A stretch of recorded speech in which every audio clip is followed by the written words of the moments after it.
Okay, so now I'm going to talk about how memory is malleable and susceptible to misinformation.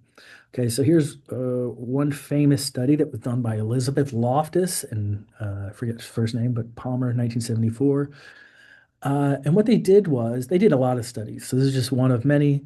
But in one study, what they did is they would watch a video, right? And the video, the clip of a car accident, the car accident was identical, right? So the car accident was identical for all participants. Now, what they changed was some of the participants were asked a question like, how fast was the car when it hit the other car? Versus how fast was the car when it smashed the other car, right? And then there was a no question control. So the idea is that one sort of into might mislead you into thinking that it was a harder crash. Two will definitely make you think it was a more harder crash, right? It was a more serious accident. What they found, you don't really have to care about the red or sorry, the black bars. It doesn't matter. The important thing is what happened to the gray bars with the red outlines, right? So you see here that the control condition, only about 6 people of them reported seeing glass. So they were asked a separate question: Did you see any glass? And participants who did not get any misleading uh, question, about 6 of those participants said that they did see broken glass. Which, okay, so there's some false memory already.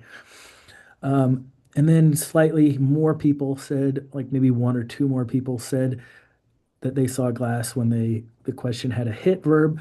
But the interesting thing is when participants were given a misleading question that said something about smash, how fast were the cars going when they smashed into each other, you can see that, right, that asking the way you ask a question has a profound effect on how you remember it, right? So participants who heard the smashed verb were much more likely, about twice, at least twice as likely, to say that there was glass, right? And so again, this is again inconsistent with the memory as a nested storage perspective, right? Or stable location perspective, stable objects and stable locations. Okay, let's do another one. So in this study, participants would watch a video or a series of slides, and this basically the slides showed a guy driving right past a stop sign and hitting a pedestrian. That's it. Okay. And then participants were asked a bunch of questions about what they saw.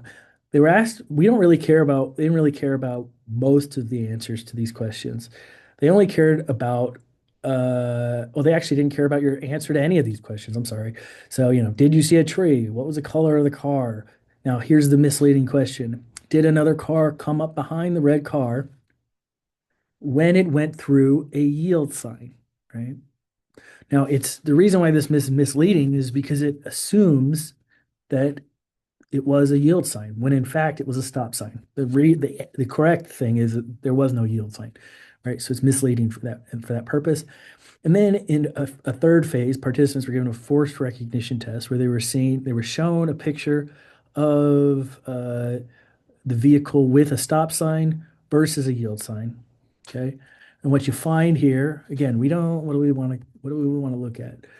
We want to say, so notice how this is basically black. The black bar is really the important thing. So if there's no misleading question, participants were very, very infrequently likely to choose the picture with the yield sign. However, participants who were given the misleading question were much more likely to pick the picture with the yield sign. Okay. And actually, yes, this just shows that misleading question distorted memory for the experiment or for the incident.